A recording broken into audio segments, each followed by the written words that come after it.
Selamat pagi jemaat yang dikasihi Tuhan. Kita berkumpul lagi di tempat ini untuk memuji nama Tuhan yang baik, nama Tuhan yang luar biasa, yang layak kita puji dan kita tinggikan. Kita mau memulai ibadah kita pada hari ini. Mari kita semua tundukkan kepala kita. Kita mau bersatu di dalam doa. Terima kasih Yesus, terima kasih ya Roh Kudus. Kau Allah yang baik dan luar biasa. Kau yang selalu menyertai dan menemani kami hingga pada saat ini. Terima kasih Yesus, terima kasih ya Roh Kudus. Pada pagi yang indah ini Tuhan, kami bersama-sama berkumpul di tempat ini untuk memuji dan meninggikan nama-Mu. Kiranya Tuhan Kau boleh duduk di atas puji-pujian kami, dan kiranya Tuhan hanya nama-Mu saja yang kami tinggikan dan kami muliakan. Bersamaan dengan doa ini Tuhan, kami memulai ibadah kami pada pagi yang indah ini. Hanya dalam nama-Mu kami berdoa dan mengucap syukur. Haleluya, haleluya, amin. Terima kasih Yesus. Terima kasih.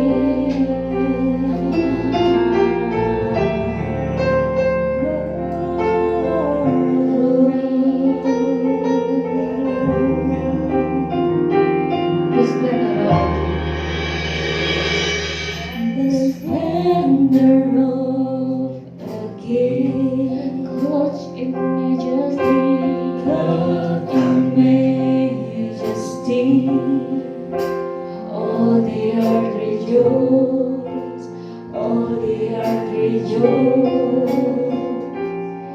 He wraps himself in light, and darkness rises to hide. Angels at his voice, tremble at his voice. How great is our God? Sing with me, how great is our God? And always sing, how great is our God? How great is our God? Mari seluruh jemaat bangkit berdiri.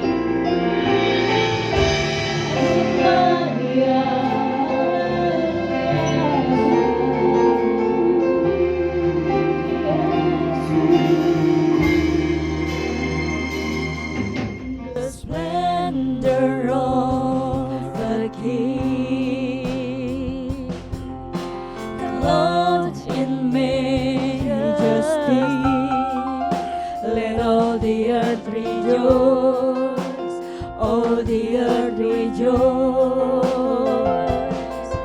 He wraps himself in light, and darkness rise to hide, and trembles at his voice, trembles at his voice. How great is our God? Is our God? Sing with me, how great is our God? And always sing, how great is our God. Name above all names, name above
di bawah kakiku. Ku pakai kuasa dari Raja mulia. Bila Allah ada bersamaku, siapa jadi lawanku? Sungguh besar Kau Tuhanku, Engkau perisai hidupku. Ku berdiri dengan iman dalam Yesus Tuhan. Kau yang memberi kemenangan, ku bersorak merayakan. Terpujilah Engkau Raja segala raja. Oh oh oh oh oh oh oh. Ku diberi kuasa dari Raja mulia, menaklukkan musuh di bawah kaki. Ku pakai kuasa dari Raja mulia. Bila Allah ada bersamaku, siapa jadi lawanku? Katakan sungguh besar Kau Tuhanku, Engkau perisai hidupku. Ku berdiri dengan iman dalam Yesus Tuhan. Kau yang memberi kemenangan, ku bersorak merayakan. Terpujilah Engkau Raja segala raja. Sungguh besar Kau Tuhanku, Engkau perisai hidupku. Ku berdiri dengan iman dalam Yesus Tuhan. Kau yang memberi kemenangan, ku bersorak merayakan. Terpujilah Engkau Raja segala raja. Terpujilah Engkau Raja segala raja. Terpujilah Engkau Raja segala raja. Oh oh oh oh oh oh oh.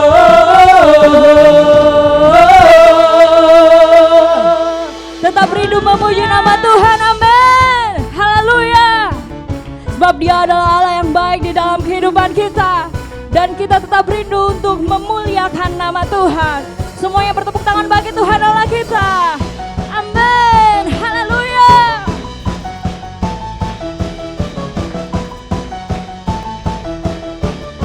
Sama-sama katakan. Bukan dengan kuat gagahku, namun karena kasih-Mu. Engkau yang menebus dalam jiwaku.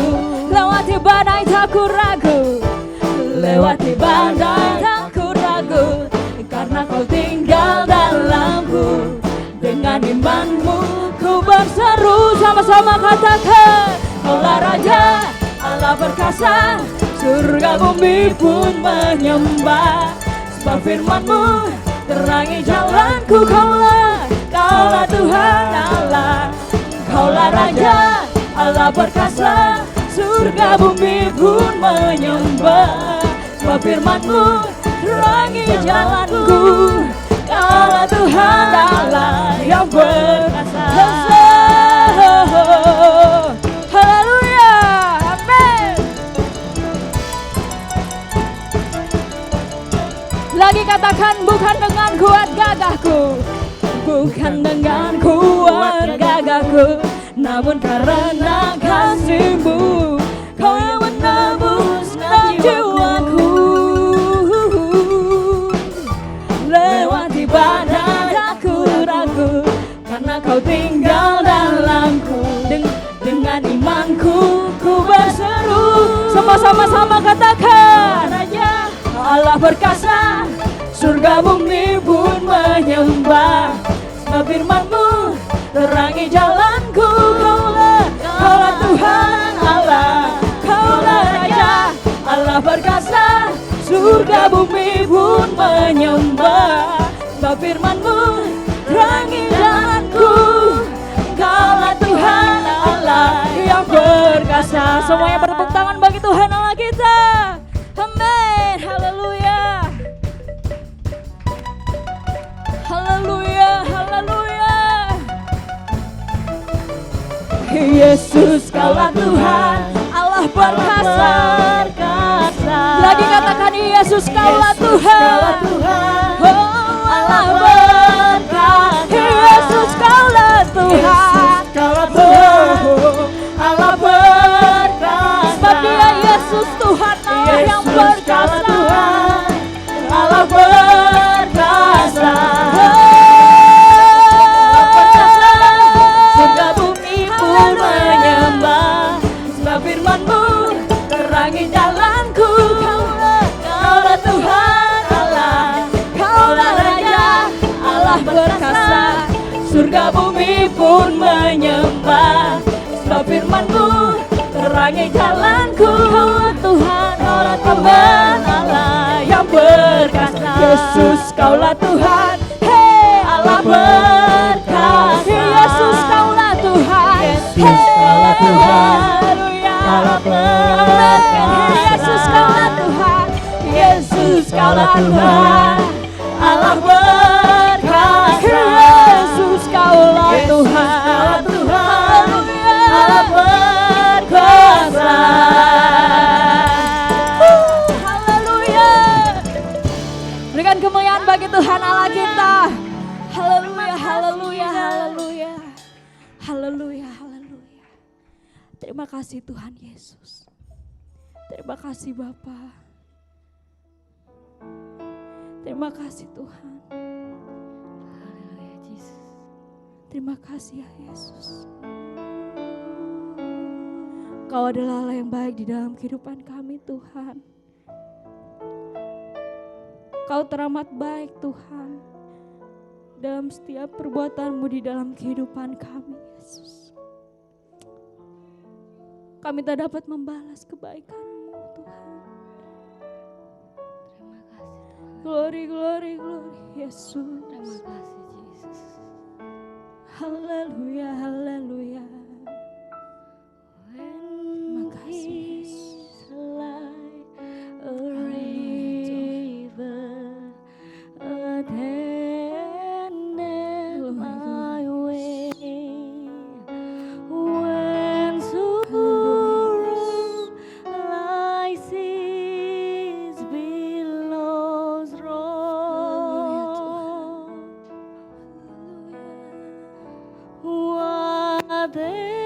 whatever my Lord, who has taught me to sing, it is well, it is well.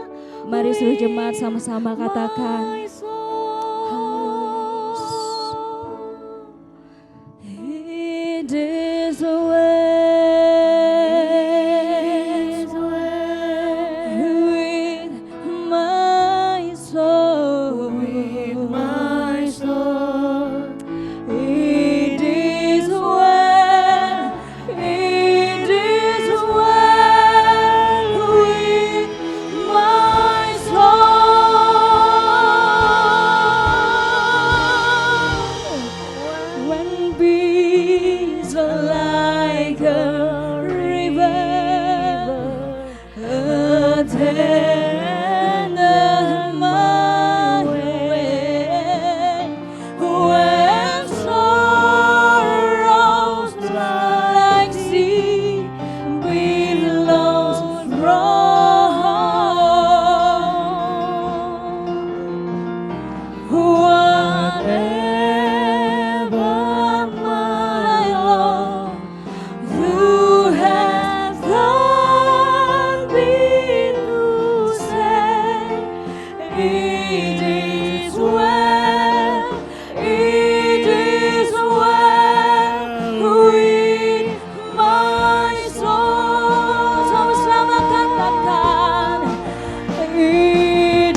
bersama denganmu.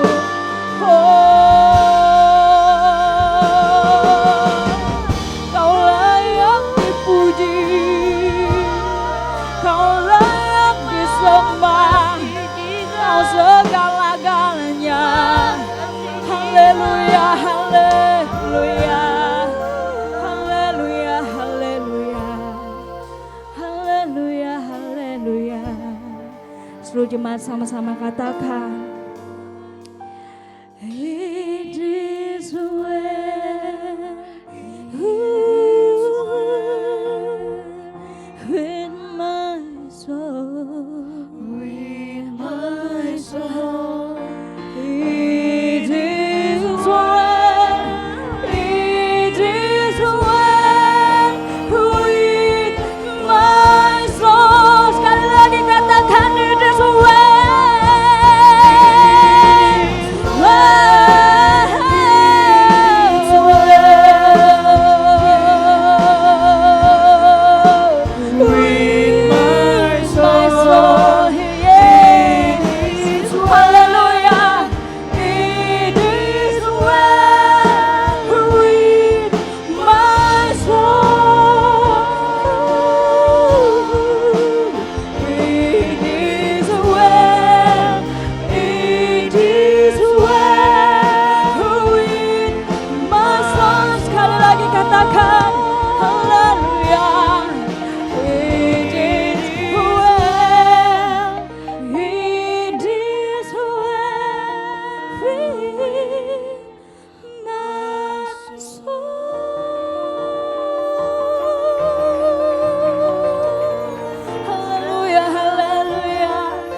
Tenanglah jiwa kami Tuhan, sebab tenanglah hati kami bersama-sama denganmu Yesus.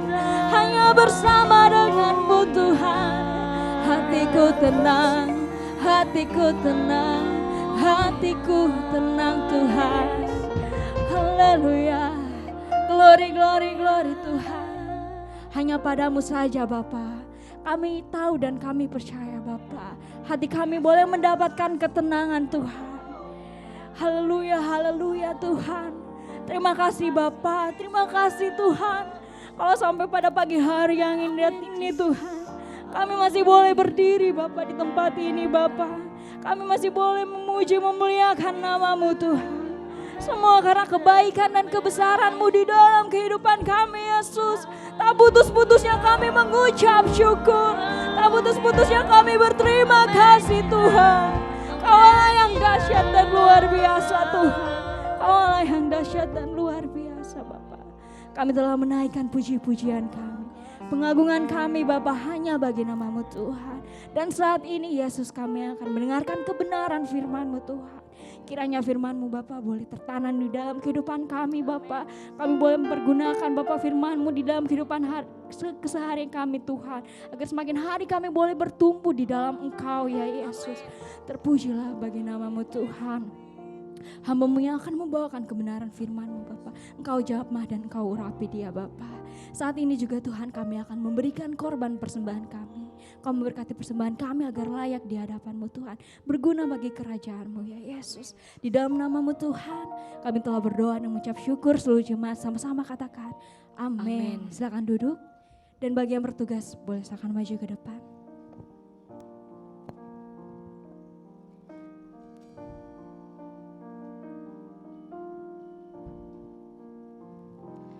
When peace like a river attended my way, when sorrows like sea billows roar, who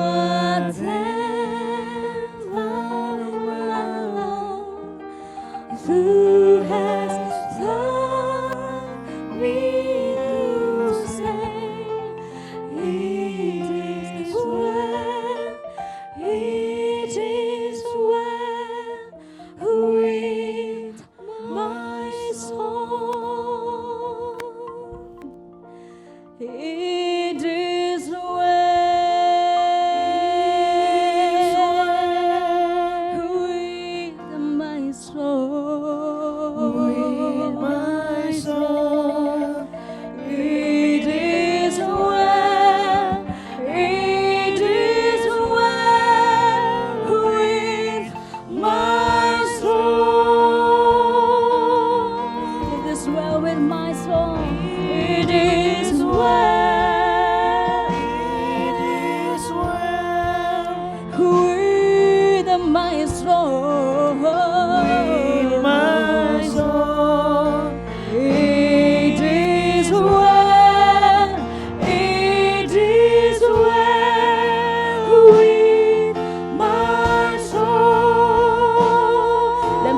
menyerahkan kepada hambanya akan membawakan kebenaran firman Tuhan. Haleluya.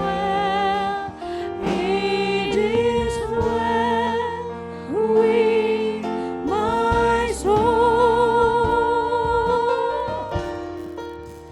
It is well.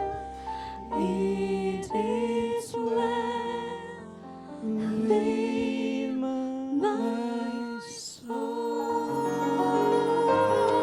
Beri tepuk tangan buat Tuhan kita Allah yang besar. Salam sejahtera dalam kasih Kristus. Selamat pagi Bapak Ibu, selamat bertemu kembali, selamat diberkati dengan kebenaran firman Allah. Yang siap diberkati katakan amin. Haleluya. Bapak Ibu, mari saya ajak saudara membuka Injil Lukas pasal 18.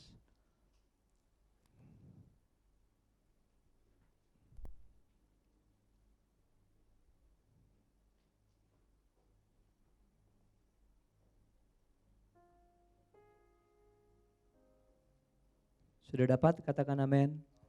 Lukas 18 ayat 1. Saya mau cerita tentang perumpamaan hakim yang tidak benar.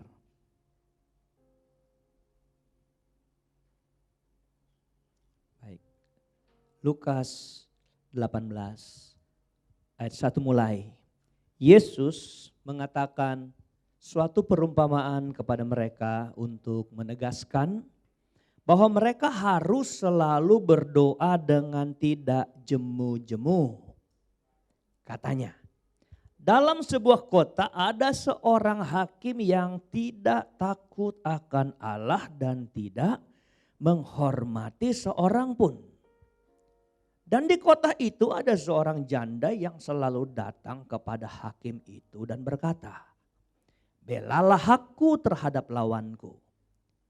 Beberapa waktu lamanya hakim itu menolak.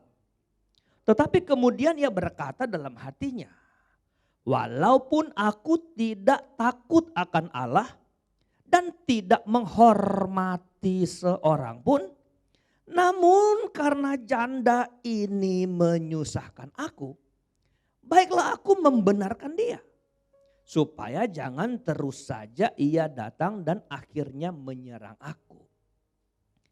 Ayat 6. Kata Tuhan, camkanlah apa yang dikatakan hakim yang lalim itu. Inti pengajaran perumpamaan ini ada di sini saudara-saudara ya. Jadi saya tegaskan ayat 6. Kata Tuhan, camkanlah. Perhatikanlah baik-baik.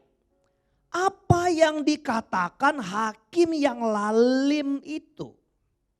Tidakkah Allah akan membenarkan orang-orang pilihannya yang siang malam berseru kepadanya? Dan adakah ia mengulur-ulur waktu sebelum menolong mereka? Ayat 8 perhatikan. Aku berkata kepadamu, ia akan segera membenarkan mereka. Akan tetapi jika anak manusia itu datang, adakah ia mendapati iman di bumi? Ini pertanyaan klasik tetapi masih tren sampai hari ini. Bahkan pertanyaan yang cukup menarik karena rutinitas atau orientasi kekristenan selalu bicara seputar iman, saudara. Sejak awal iman dipertontonkan berabad-abad yang lalu, sampai hari ini pertanyaan ini masih kondusif dengan situasi sekarang. Haleluya. Jadi ini sebenarnya pertanyaan Yesus ini, pertanyaan yang menarik sampai hari ini. 2000 tahun berselang, pertanyaan ini masih jadi pembicaraan hari-hari ini dan tren. Hanya persoalannya ada banyak orang yang lupa. Banyak orang yang suka lupa. Ini pertanyaan penting menarik gini. Jika anak manusia itu datang, adakah ia mendapati iman di bumi? Jadi mari kita perhatikan dulu sebelum saya jauh. Panjang lebar Tuhan berpikir menciptakan satu ilustrasi tentang janda dan hakim. Itu hanya untuk menjelaskan tentang kalau dia datang apakah dia dapat iman di bumi. Haleluya. Jadi saya tegaskan kembali, itu ilustrasi, itu apa? Perumpamaan. Perumpamaan adalah sesuatu yang dimunculkan supaya pembenaran yang sesungguhnya itu didapat. Atau ilustrasi atau perumpamaan adalah sebuah alat untuk membantu orang memahami apa makna yang sebenarnya. Apa tujuan Allah yang sebenarnya. Sekalipun dalam ilmu homiletik bahwa ilustrasi atau perumpamaan bukan sebuah kebenaran. Ya. Itu perumpamaan hanya mendorong pembenaran. Contoh 5 anak dara bijak dan 5 anak dara bodoh. Itu ilustrasi, itu menopang kebenaran. Jadi jangan dibenarkan ceritanya. Jadi kalau orang punya Roh Kudus masuk surga, kalau nggak punya bisa dibeli di warung. Mana ada Roh Kudus dibeli, nggak bisa diterjemahkan begitu. Itu hanya menopang pembenaran. Nah Bapak Ibu yang dikasih Tuhan, memang Tuhan mau kita masuk ke dalam cerita ini supaya kita tahu apa sebenarnya yang Tuhan sedang maksudkan. Haleluya. Jadi konstruksi cerita ini harus kita pahami dengan benar. Kalau dilihat sepintas lalu di awal cerita ini ayat 1 bilang ini ilustrasi diceritakan dengan maksud begini. Supaya orang harus selalu berdoa dengan tidak jemu-jemu. Di awal dibilang begitu. Saudara, kebenaran dari sebuah doa dengan tidak jemu-jemu itu beberapa bagian kebenaran dari doa. Karena begini, ada ayat Alkitab bilang perihal doa, engkau sudah berdoa. Tapi engkau tidak menerimanya. Karena apa yang engkau minta hanya untuk memuaskan hawa nafsu. Jadi lihat, kalau berdoa dengan jemu-jemu saja belum sebuah kebenaran. Jika yang engkau doakan selalu hanya untuk puaskan hawa nafsu. Benar? Jadi cerita ini kalau hanya mendukung doa yang tak berjemu-jemu, masih kurang. Ada ayat Alkitab perihal doa begini. Doa orang benar. Ya, jika dengan yakin kan besar kuasanya. Lihat. Doa menghasilkan kuasa besar. Karena doa orang benar. Bukan doa dengan tidak berjemu-jemu. Doa tidak berjemu-jemu menghasilkan kuasa besar. Jadi lihat, untuk memahami perihal ini, hal ini, kita harus belajar Alkitab secara komprehensif, secara utuh, secara bulat supaya tidak terjadi pembenaran sepenggal, sepihak. Makanya saya ketika baca ayat 6 dan 7 di cerita ini, saya bilang inti cerita ini adalah ayat itu. Apa itu? Tuhan mau bilang kalau dia datang ke dunia, dia ingin temukan, dapati apakah ada orang beriman di dunia itu. Haleluya. Oke. Bapak Ibu yang dikasihi Tuhan, cuman 2 tokoh di cerita ini. Cuman 2 tokoh. Siapa? Jadi gampang dihafal. Hakim dan yang kedua adalah janda. Apa yang Alkitab catat tentang hakim? Alkitab bilang hakim ini tidak takut Tuhan dan tidak hormati sesama. Ya, kalau orang sudah nggak takut Tuhan, biasanya sudah nggak hormatin sesama, saudara. Ayat 6 bilang apa? Hakim ini hakim yang lalim. Jadi ada 3 predikat dalam diri si hakim.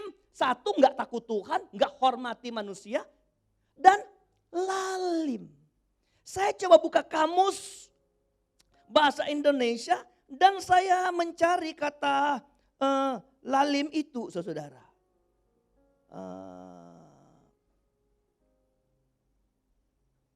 Lalim itu, saudara. Ternyata lalim tidak ada uraian. Lalu disuruh ngelihat kata yang lebih tepat itu zalim. Dari bahasa Arab, zalim. Makanya ada ayat Alkitab, ada kalimat menzalimi. Dari kata apa? Zalim. Nah, zalim itu punya arti yang saya catat dari kamus itu, tulisnya begini. Zalim itu bengis. Coba, hakim itu apa? Bengis. Yang ngomong lalim itu Tuhan Yesus loh. Ya, kata Tuhan, camkanlah apa ini kata lalim itu. Bengis, tidak menaruh belas kasihan, tidak adil, kejam. Lalu ada tambahan lagi zalim, aniaya dari kata benda.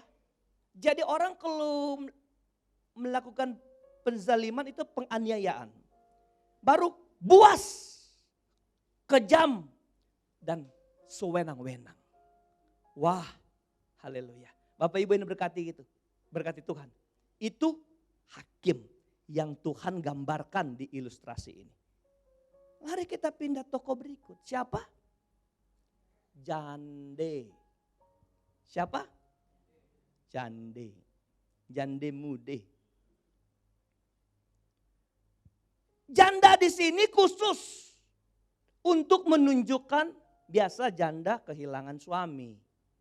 Berarti tempat perlindungannya yang membackup dia, menolongin dia sudah hilang. Ya. Janda ini janda yang susah. Saya kasih contoh secara logika saja, orang kalau punya masalah, kasus cari pengacara untuk tapi dia langsung potong jalur, gimana Bu? Jaksa ya biasa gitu, kalau menurut saya ya. Ke hakim, mungkin ya, dia nggak punya nggak punya biaya untuk bayar pengacara. Konotasi janda ini janda susah. Tidak punya apa-apa. Kalau susah nggak punya apa-apa, nggak punya kuasa. Berarti dia janda yang nggak berharga, nggak bernilai, saudara. Nah, ini komparasinya begini, saudara. Coba bayangkan ada satu hakim yang bengis, yang nggak kenal Tuhan, paling cari perutnya sendiri, lalu mau bela janda yang nggak bisa dia dapatin apa-apa. Coba. Halo? Kamu menurut saya begini, aduh, kenapa kamu mau pergi ke hakim itu? Sudah tahu dia bengis, sudah tahu dia lalim, sudah tahu dia suka menganiaya, nggak menghormati orang, apalagi kamu nggak punya apa-apa. Jangan nunggu dia hormati kamu. Mungkin yang punya kekayaan aja dia nggak hormati, apalagi kamu janda miskin, hina dina. Itu logikanya. Kau hanya membuat satu urusan bodoh, sia-sia. Ya. Tetapi ini cerita yang Yesus ceritakan adalah begini. Janda itu nekat datang sama hakim. Mari kita bertanya, ada apa denganmu? Hello? Ada apa dengan janda ini, saudara? Kenapa dia harus datang? Saya kasih tahu gini pertama. Kalau persoalannya adalah persoalan sepele yang gak perlu dibela orang, dia gak pasti datang. Benar? Tapi kenapa dia datang? Makanya benar ayat 3 ngomong. Ada seorang janda selalu datang kepada hakim itu dan bilang begini. Belalah aku terhadap lawanku. Berarti apa? Bapak Ibu, berarti janda ini punyalah lawan. Lawan ini lawan yang berat. Hak-haknya janda mau diambil. Sudah saya bilang tadi dia papa, miskin, gak punya apa-apa. Mas ada apa lagi yang mau diambil? Mungkin ada orang sirik bukan karena kita kaya, bukan. Tapi karena kita senang hidup kita. Kaya senang kan gak perlu kaya. Haleluya. Ada tetangga, ngapain dia miskin ketawa-ketawa. Kita udah banyak uang nangis-nangis. Gak gitu kebiasaan. Iri dia. Sampai mungkin saya pikir manusiawi saya pikir yang dia rampas mungkin ketenangan si janda. Saya gak punya apa-apa, cuman senang saja yang saya punya. Cuman sukacita saja yang saya punya. Dengar baik, Bapak Ibu diberkati Tuhan. Kenapa Tuhan gak kasih ilustrasi sebaliknya bukan seorang janda? Supaya kalau orang itu punya masalah, imbang dengan berkat-berkat yang dia punya. Imbang dengan kekayaan dia punya. Amin. Ini sudah janda gak punya apa-apa, masalah pula saudara. Bukankah dia sudah jatuh, tertimpa tembok? Kalau cuma tangga masih bisa berdiri, kalau tembok penyet saudara. Bukankah begitu kondisinya? Tapi kenapa dia mau datang? Itu persoalan. Kenapa dia mau datang? Dia punya persoalan yang serius. Dia punya masalah yang serius. Dia punya tekanan-tekanan yang serius dan perlu dibebaskan. Sampai kepada seorang yang biadab, yang lalim. Dia mau datang supaya dia dibebaskan. Saudara, ada persoalan serius apa hari-hari ini? Haleluya. Ini yang Tuhan ajar. Oke, mana iman saudara bertindak mencari jalan keluar ketika engkau serius ditekan dengan persoalan. Ini yang diajarkan di cerita ini. Ini bukan diajarkan doa doang, bukan. Tapi apa yang sikap-sikapmu yang kau ambil ketika engkau rasa hidupmu tertekan. Ini penekanan yang besar sampai janda pikir harus diselesaikan, sekalipun yang menyelesaikan bukan orang benar. Orang yang gak takut Tuhan, yang hormat manusia. Haleluya. Makanya ayat 4 bilang apa? Hakim itu tolak. Ya. Hakim. Karena hakim gak dapat apa-apa dari si janda ini. Amin. Amin. Mari kita masuk di inti cerita ini. Tahan bagian B ayat 4 ini. Kita masuk di inti cerita janda dan hakim ini.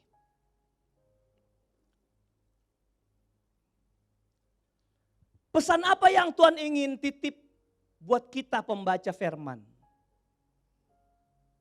Dia sedang menitip berlakukan iman saudara pada porsi yang benar. Saya ulang. Persoalan di sini adalah persoalan memberlakukan iman. Haleluya. Bagaimana memakai iman. Haleluya. Karena dikunci begini, kalau aku datang apakah aku temukan iman? Jadi kalau engkau ada persoalan enggak berlakukan iman. Tuhan datang enggak ketemu Anda. Enggak ketemu kita. Persoalannya iman mau engkau sembunyikan. Imanmu iman yang mati. Imanmu iman yang kosong. Haleluya. Yang dipesankan di cerita ini, bagaimana engkau mempertaruhkan iman saudara. Haleluya. Ya. Iman dari si janda ini ditunjukkan dengan begini. Pertama, dia tidak pernah mundur ketika ditolak. Haleluya.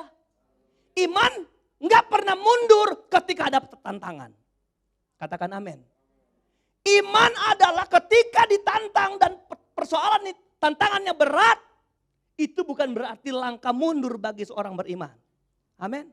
Tapi dia bilang dia akan mundur untuk mempercayai kekuatan baru menerobos setiap tantangan. Makanya janda ini datang terus datang.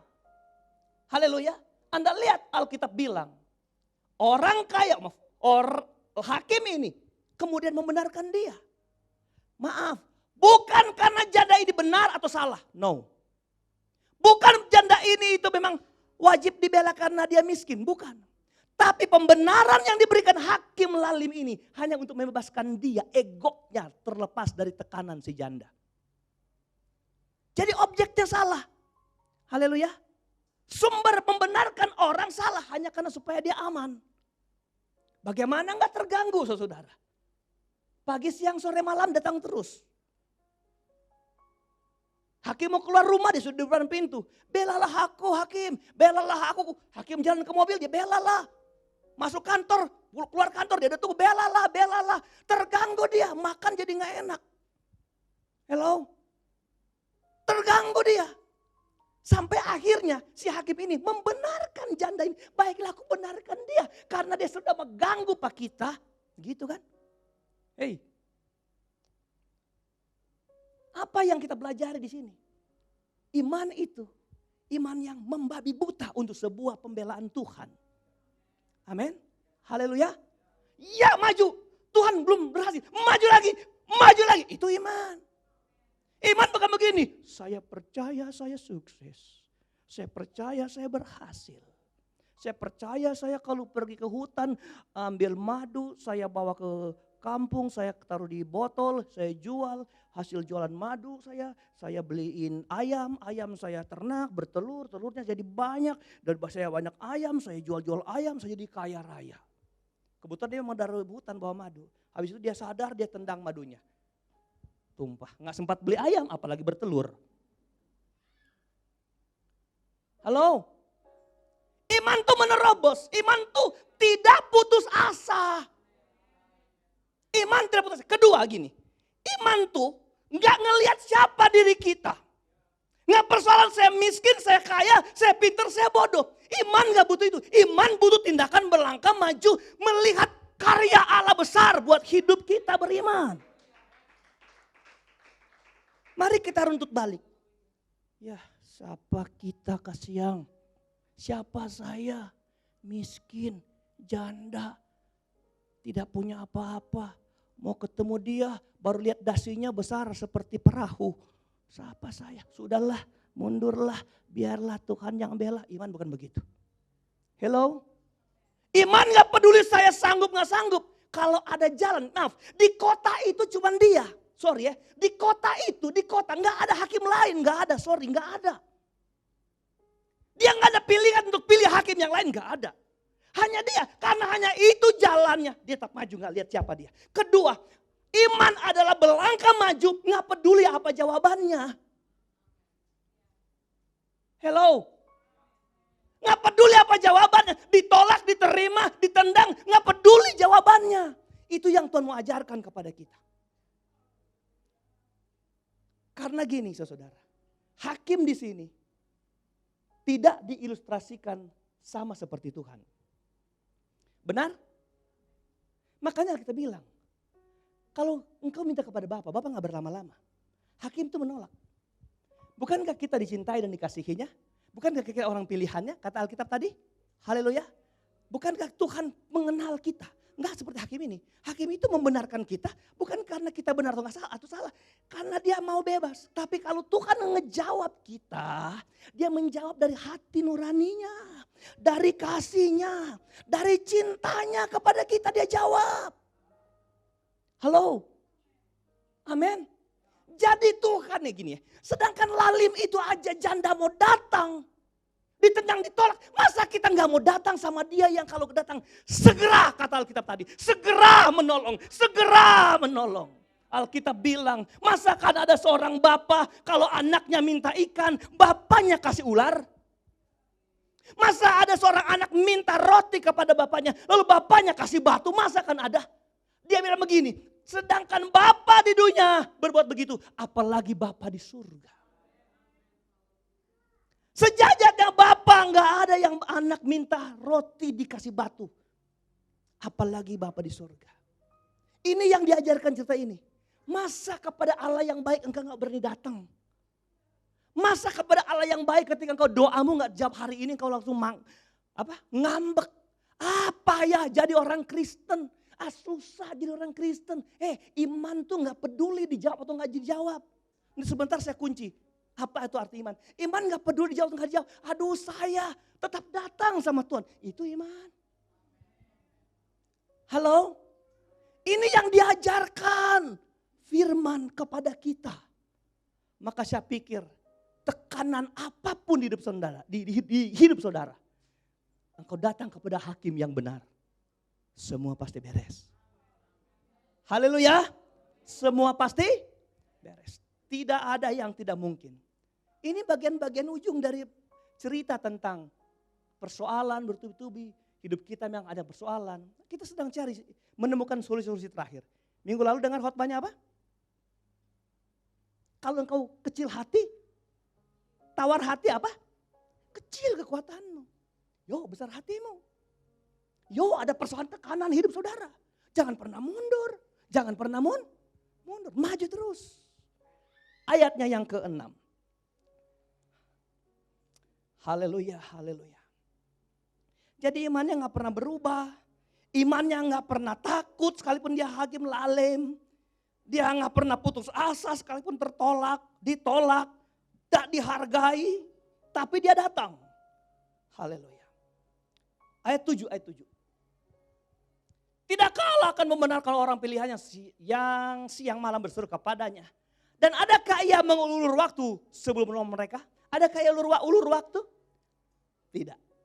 Tuhan kita Tuhan kita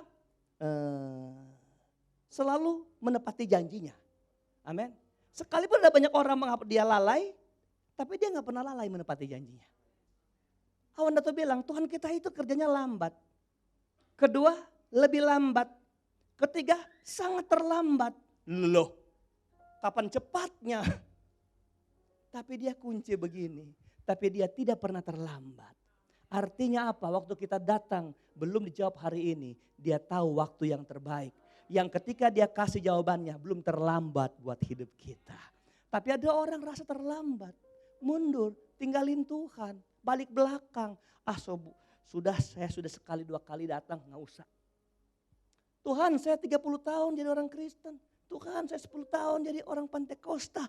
Tuhan hidup saya begini terus. Saya dari kontrakan pindah kontrakan.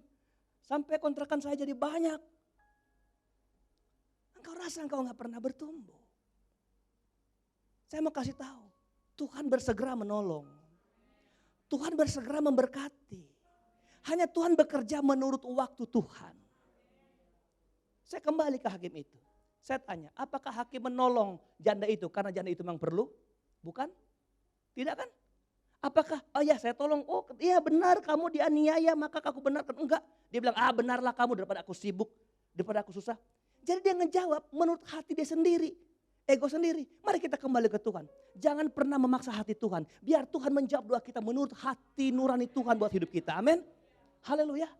Oh ini pelajaran yang hebat buat hidup kita. Suatu waktu kalau Tuhan datang, apa kau kutemukan di dunia ini? Ketemu kita semua di sini. Haleluya. Kok Tuhan bilang, kenapa aku datang bisa ketemu? Oh kami dengar khotbahnya Om Ucup. Bahwa kalau kita pertahankan iman kita yang gak pernah mundur, maju terus. Tuhan datang, ketemu kita dengan Tuhan. Haleluya. Gitu. Jadi kalau Tuhan ngejawab kita, Tuhan selalu menjawab menurut hati nuraninya. Ayat 8, ayat terakhir ini. Kita perjamuan biasa cepat-cepat. Ayat terakhir, haleluya. Aku berkata kepadamu, ini kuncinya cerita ini. Ia akan segera, bukan berlama-lama, haleluya. Segera membenarkan mereka. Siapa mereka? Orang yang menunjukkan iman sama seperti si janda ini. Amin. Orang kalau imannya seperti janda ini, dia akan pasti terus. Dia akan pasti tolong, amin. Bersegera menolong. Amin saudara. Jadi ayo maju terus. Pantang mundur. Ayatnya yang keberapa? Bagian B. Akan tetapi dengar. Jika anak manusia itu datang, adakah ia mendapati iman di bumi? Nah, Bapak Ibu yang diberkati Tuhan, ini ayat terakhir. Ini yang perlu kita simak benar-benar.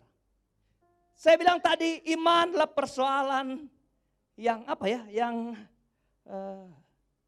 unik dalam kekristenan. Yang unik di dalam kekristenan. Siapa orang beriman? Sehingga orang beriman itu kemudian ketika Tuhan datang, Tuhan temukan di muka bumi. Dengar baik.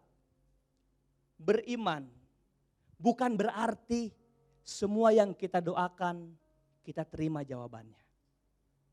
Haleluya. Beriman bukan berarti setiap usaha saya kerjakan berhasil. Saya lakukan sukses. Saya mau bahagia, pasti bahagia. Wow, saya orang beriman.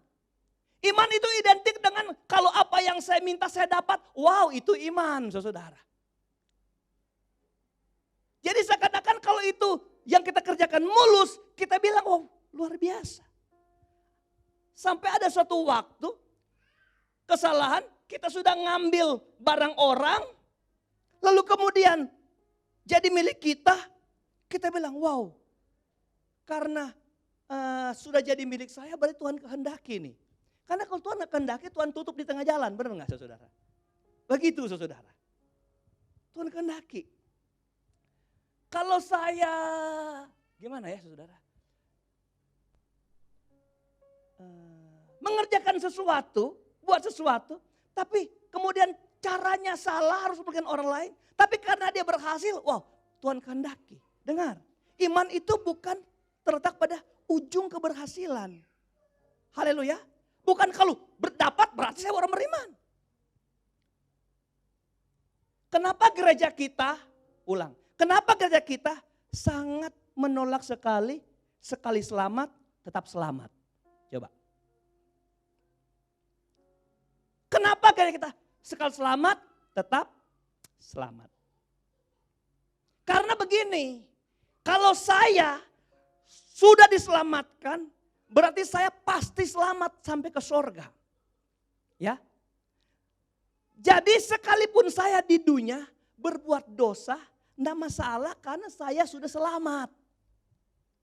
Begitu.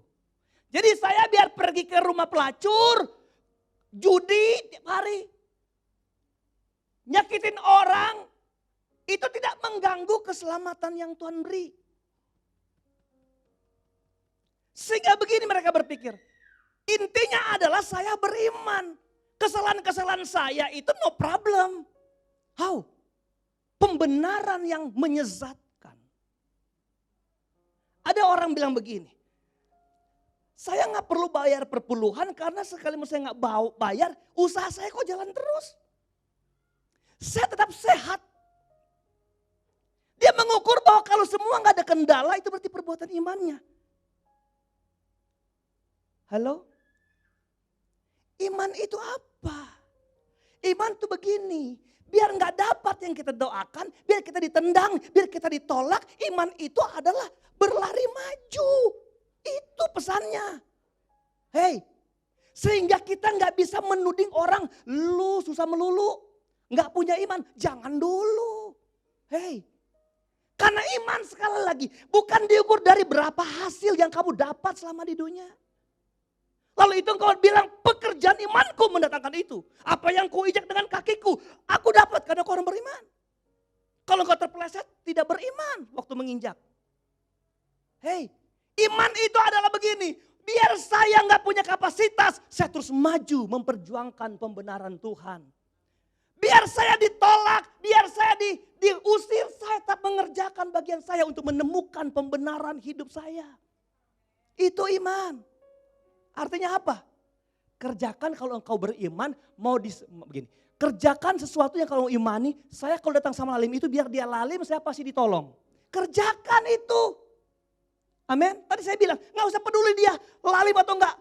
Saya punya percaya dia pasti akan tolong kita. Datang saudara. Oke, saya kunci dengan Yakobus pasal 2 ayat 14. Haleluya.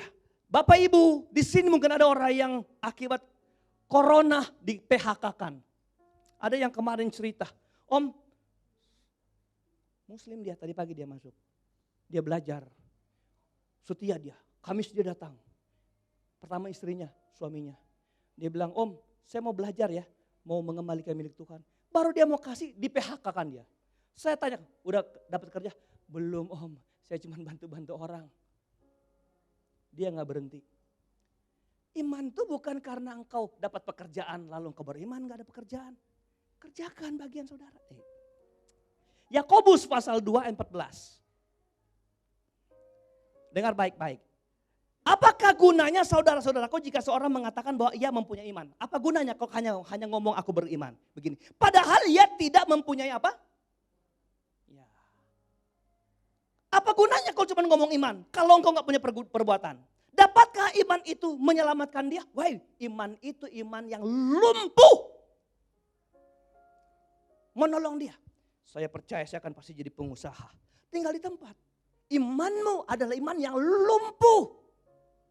Kalau engkau gak bergerak, berbuat usaha, berusaha, dapat. Jangan terpengaruh dengan doa saya saudara-saudara. Padahal gak punya kapasitas. Saya cuma di rumah-rumah saja. Tiba-tiba saya bisa jadi kaya raya. Gak mungkin. Amin. Iman harus ada sesuatu. Mari kita baca terus dulu ya. Saya lompat 17. Demikian juga halnya dengan iman. Jika iman itu tidak disertai apa? Perbuatan, maka iman itu pada hakikatnya adalah mati. Iman itu pada dasarnya, pada intinya itu iman yang mati. Kalau mati gak bisa menolong. Amin. Haleluya. Kenapa? Alasannya tidak disertai perbuatan. Ayat 20. Hai manusia. Apa? Yang bebal. Kepala batu, keras kepala, bodoh ini. Maukah engkau mengakui sekarang? Maukah engkau akui? Bahwa iman tanpa perbuatan adalah iman yang kosong. Tidak mampu menolong, mati, kosong. Hei, haleluya. Terus saja. Kamu lihat bahwa ayat 22. Iman bekerja sama. Iman bekerja sama, ulang. Iman bekerja sama dengan apa? Perbuatan-perbuatan. Iman gak bisa kerja sendiri. Iman gak bisa kerja sendiri. Iman kerja bersama perbuatan. Terus ketika perbuatan. Dan oleh perbuatan itu, wow, sama-sama 2, 3. Iman jadi sempurna. Kembali ke ayat pokok, kalau aku dapati di dunia ini, kalau aku datang, apakah aku dapati iman di dunia ini? Iman yang mana? Sempurna. Halo? Amin. Sempurna karena apa? Karena dibarengi, diiringi, disertai perbuatan.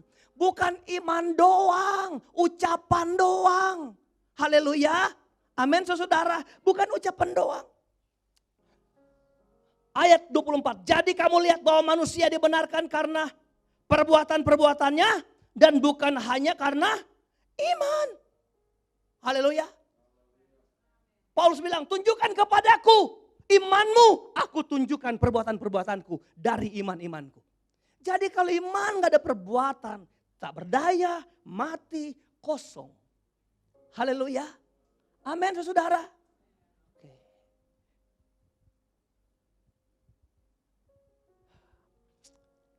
Satu waktu kalau Tuhan datang, yang dia bilang, aku dapati iman. Kalau ini saya hubungkan dengan pengangkatan. Inilah orang-orang yang terangkat di akhir zaman. Halo? Bukankah Tuhan bilang, kelak ada tangisan, tangisan selamanya. Kelak ada tangisan, tangisan selamanya. Kelak ada tangisan, waktu Tuhan menghukum dunia. Suami dan istri tercerai, bapa dan anak tercerai. Perceraian selamanya, waktu Tuhan menghukum dunia. Baik yang lain, ada tulis gembala jemaat tercerai. Ada lagi banyak sekali saudara. Opa oma tercerai, semua akan tercerai. Kenapa? Kehilangan besar-besaran. Ada satu video yang di-share, yang saya nonton, yang menggambarkan tentang pengangkatan. Nonton? Ada orang lagi tidur, suaminya hilang, ceng-ting. Dia lapor polisi, Pak suami saya udah keluar semalam gak pulang-pulang. Masih normal laporannya. Tapi kemudian ada video itu, orang lagi nyanyi di gereja, haleluya, ting ting ting, hilang saudara. Dan tidak semua terhilang. ada tertinggal di gereja. Di gereja ada orang-orang tertinggal. Itu orang-orang yang kalau aku datang kutemukan iman, nggak ada iman. Lebih hebat lagi yang saya lihat pendetanya tertinggal. Makanya waktu saya nonton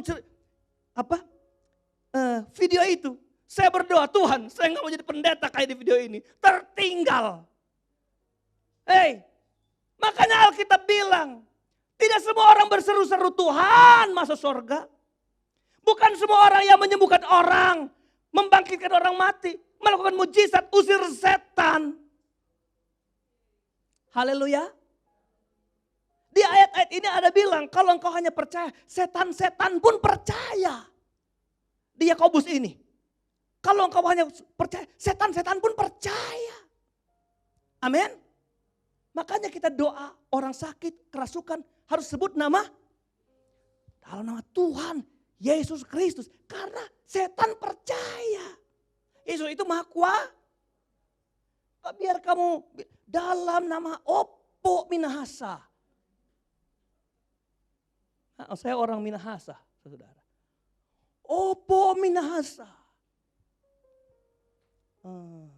Nyai Pelorong.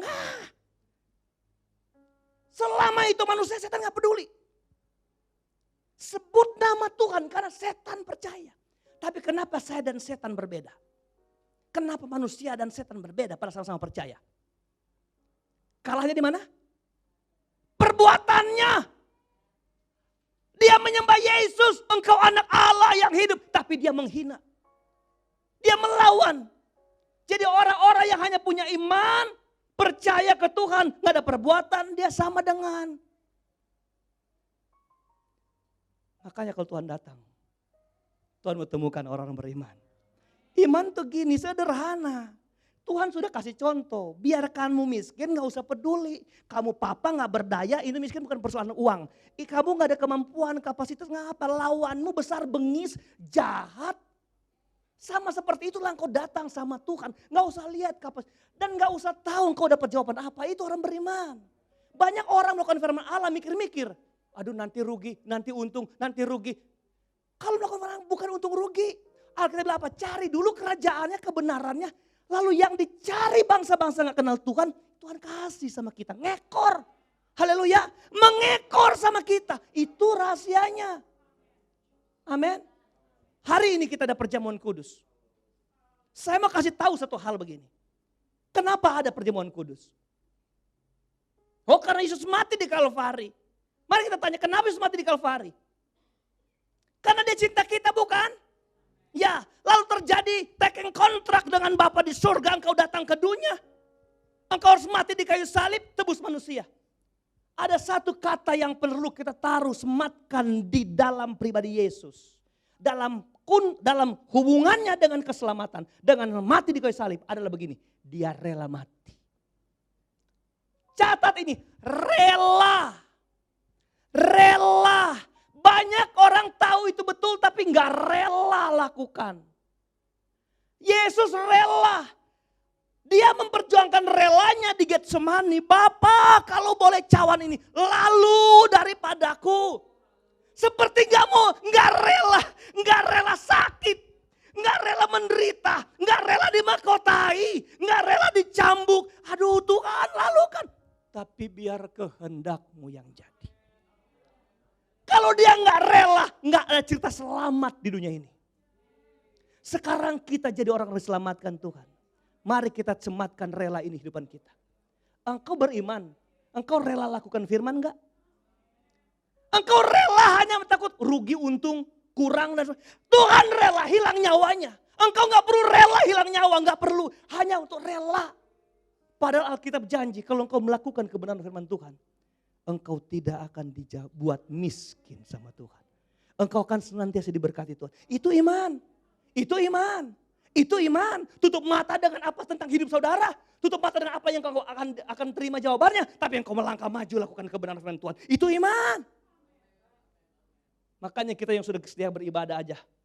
Tuhan bilang bisa-bisa kita terhilang dari keselamatan. Makanya saya pikir apalagi orang yang gak beribadah ya. Apalagi orang yang datang berbakti ya. Orang-orang yang kemudian terpuruk karena corona ini gak cari rumah ibadah. Saya sayang sekali. Makanya kemarin ketika corona saya bilang begini, ini waktunya gereja Ubaja menuai orang-orang yang benar-benar punya semangat gairah. Mencari Tuhan dan kita beribadah. Kita tampung orang-orang, cari Tuhan. Kenapa? Karena iman perlu diasah Bapak Ibu. Perlu diasah. Pemain musik datang ke depan. Haleluya. Tundukkan kepala saudara. Tantangan akhir khotbah ini, engkau rela tidak melakukan kebenaran. Yesus saja konsekuensinya adalah nyawanya sendiri. Tapi dia rela lakukan. Apakah engkau rela saudara-saudara? Iman itu rela. Rela diusir, rela ditolak, rela menderita. Tapi selama itu kebenaran, saya mau lakukan. Saya mau lakukan. Saya pikir tadi kemarin ketika bapak itu terhilang pekerjaannya, dia sudah nggak lakukan firman Allah lagi, saudara. Tapi sampai hari ini dia tetap lakukan. Padahal dia sudah nggak ada kerjaan, dia tetap kembalikan milik Tuhan. Saya kalau orang ini nangis saya saudara. Orang Muslim baru bertobat. Haleluya. Mari kita bangkit berdiri. Tutup mata saudara. Tutup mata saudara. Apakah saudara percaya dari ujung rambutmu sampai ujung kakimu itu adalah milik Tuhan? Bahkan nyawa hidupmu adalah milik Tuhan. Bukan hanya nyawamu di dunia, tapi keselamatan itu adalah milik Tuhan. Dia sudah berikan kepadamu. Mana pengorbananmu? Mana balasanmu? Apakah engkau selama ini iring Tuhan hanya untuk menjawab keegoisan diri kita sendiri? Saya iring Tuhan supaya saya diberkati, supaya saya kaya, supaya doa-doa saya semua hanya untuk menjawab hawa nafsu kita. Jesus Tuhan. Terima kasih Tuhan. Sebab Engkau yang kudus Tuhan. Sebab Engkau yang kudus. Anak domba Allah. Darahmu tercurah. Di atas Kalvari. Sebab Engkau yang layak Tuhan. Sebab Engkau yang layak. Terima puji. Mari para pelayan Tuhan datang ke depan. Kita mau berdoa buat berjamun. Hormat dan kuasa sekarang dan selamanya. Sebab Engkau yang kudus. Bapa di surga berkati perjamuan kudus kami. Dan anggur Tuhan jadi kasihan. Bahagian kami akan menerima ini Tuhan. Sakit sembuh, lemah kuat. Dan Engkau layakan kami semua. Pelayan Tuhan melayani. Tuhan kami percaya Allah akan menolong kami semua. Di dalam nama Yesus kami melayani perjamuan kudus ini. Haleluya. Amin. Terima pujian,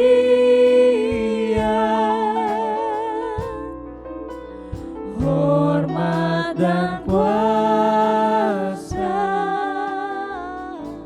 sekarang dan selamanya.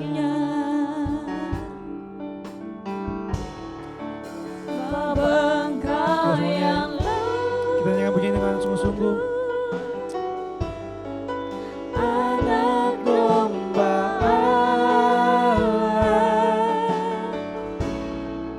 darahmu yang tercurah di atas Kalvari. Haleluya, haleluya, haleluya. Sebab Engkau yang layak terima pujian, hormat dan kuasa, hormat dan kuasa, sekarang dan yang sudah pegang roti dan anggur terus berdoa berhubungan dengan Tuhan. Dari awal nyanyi lagu ini dengan iman. Segenap hati, dengan segenap jiwa, dengan segenap jiwa, dengan kekuatan. Inilah Tuhan, kami belajar mentaati kebenaran-Mu tanpa mempertimbangkan kondisi kami Tuhan. Yang penting ketika kami tahu itu sebuah kebenaran yang perlu diperjuangkan Tuhan, maka kami akan terus maju Tuhan, maju. Kami tidak akan pernah mundur putus asa ketika tantangan berhenti. Mungkin kami miskin, kami susah Tuhan, tapi melakukan firman Allah adalah suharga mati dalam kekristenan ini Yesus. Haleluya. Sebab Engkau yang kudus, anak domba Allah, anak domba Allah, darahmu tercurah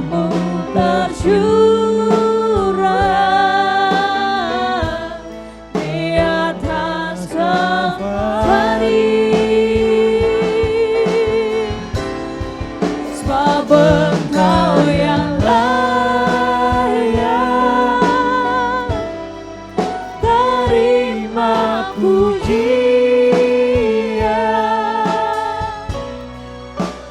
hormat dan kuasa, sekarang dan selamanya.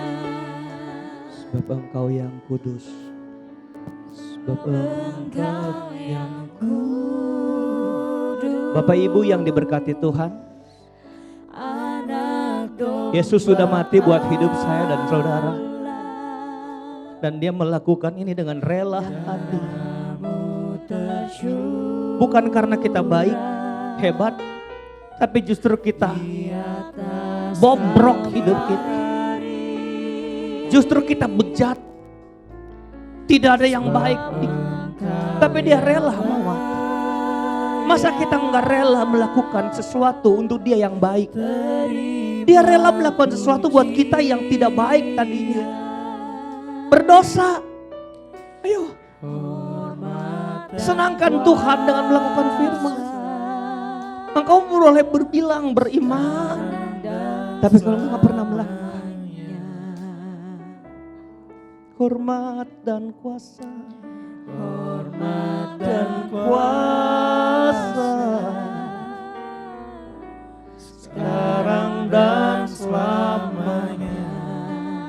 Terima kasih Tuhan sudah rela mati buat kami.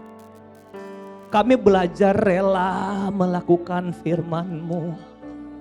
Terima kasih buat hal hebat ini yang kami tidak bisa nalar dengan otak kami.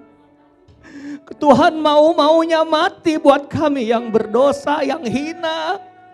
Kami pendosa ahli Tuhan. Tapi Engkau mau merubut kami dari kebinasaan. Membayarnya dengan nyawa-Mu mati buat kami Tuhan.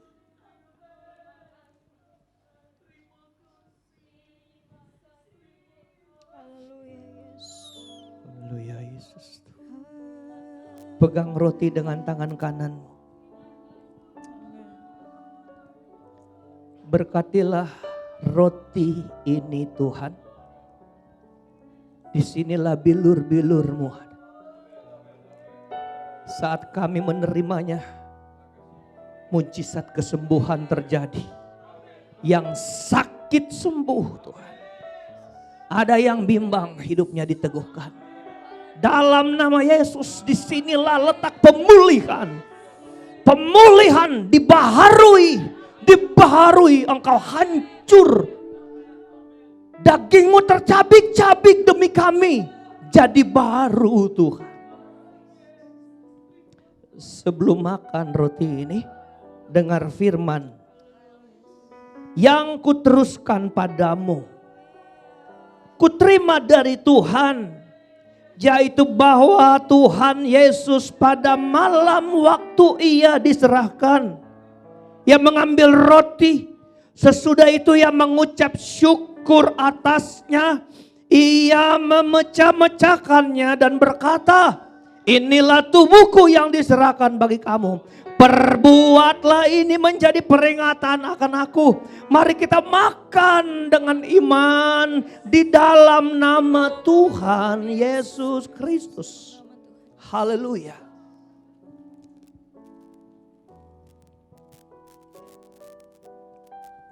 Haleluya, Tuhan baik. Sangat baik Tuhan, tiada seperti-Mu yang mau mati bagi kami Tuhan, yang relakan nyawanya buat hidup kami. Haleluya, haleluya.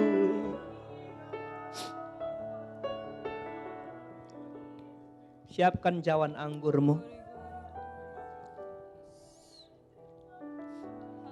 Angkat di hadapan Allah. Sebelum minum cawan ini, dengar firman. Demikian juga ia mengambil cawan sesudah makan roti tadi, lalu katanya, cawan ini adalah perjanjian baru yang dimeteraikan oleh darahku. Perbuatlah ini setiap kali kamu meminumnya menjadi peringatan akan aku. Sebab setiap kali kamu makan roti tadi dan minum cawan ini, kamu memberitakan kematian Tuhan sampai ia datang. Mari kita minum dengan iman di dalam nama Tuhan Yesus Kristus. Haleluya. Sebab Engkau yang kudus, anak domba Allah, anak domba Allah. Kita beri pujian buat Allah kita yang besar. Kita muliakan Dia dengan sorak-sorai yang sudah mati, relakan nyawa, rela dalam kasih karunia-Nya buat kita. Selamat. Engkau Allah yang kudus, yang layak terima pujian, pengagungan kepada Allah. Haleluya, Yesus, sangat dahsyat Engkau dalam hidup kami Tuhan. Hormat dan kuasa Tuhan, sekarang dan selamanya. Hormat dan kuasa Tuhan, hormat dan kuasa, sekarang dan selamanya. Kita akan berdoa akhir ibadah ini.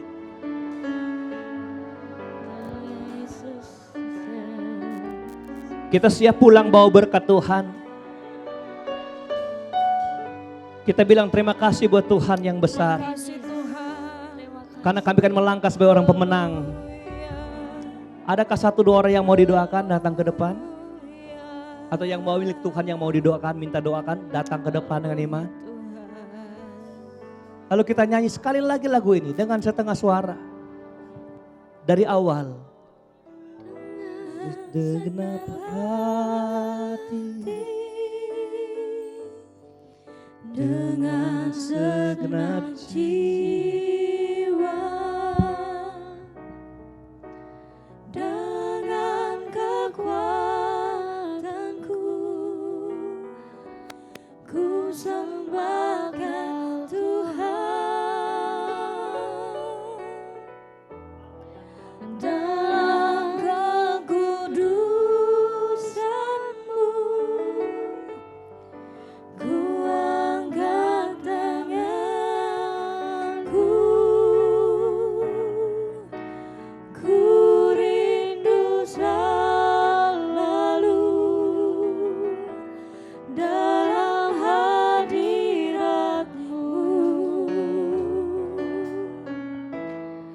sebab Engkau yang kudus,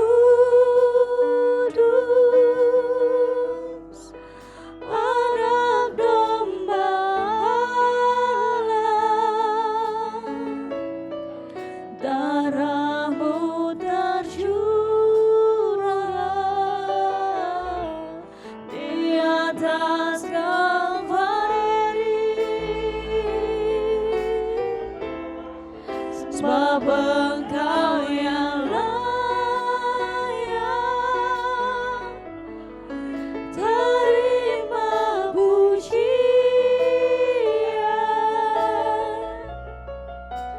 hormat dan kuasa sekarang dan selamanya. Dengan segenap hati, dengan segenap jiwa, dengan kekuatanku, ku sembah Kau Tuhan. Dalam kekudusan-Mu, ku angkat tanganku,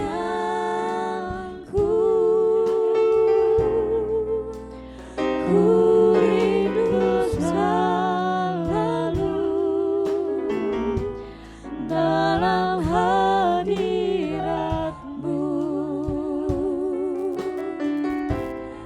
sebab Engkau yang kudus, Anak Domba Allah,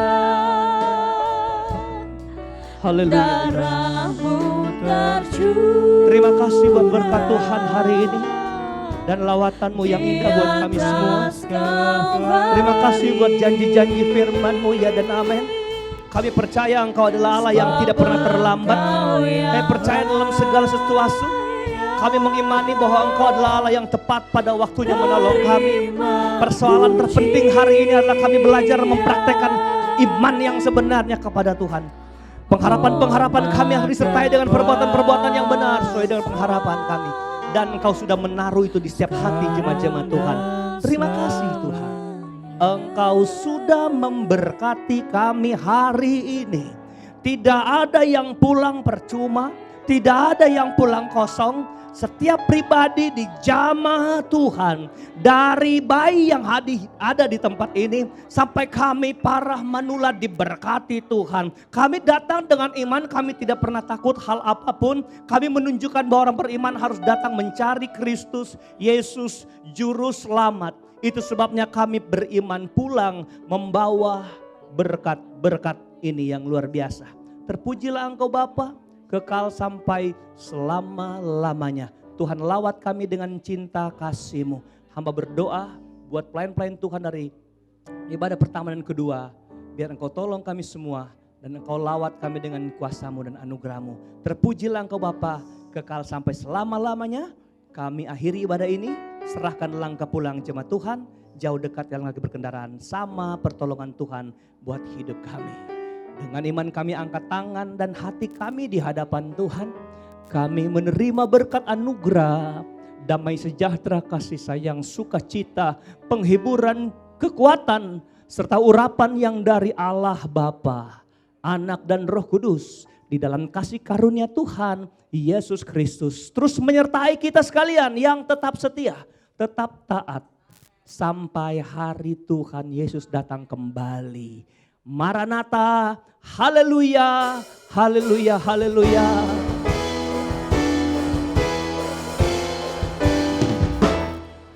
Haleluya, haleluya, terpujilah Namamu, segala puji dan hormat, kemuliaan dan kuasa bagi Dia selamanya, bagi Dia selamanya, bagi Dia selama-lamanya.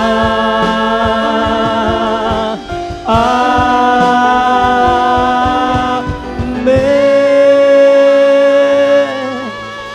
Selamat pagi, Tuhan Yesus berkati. Beri tepuk tangan buat Tuhan.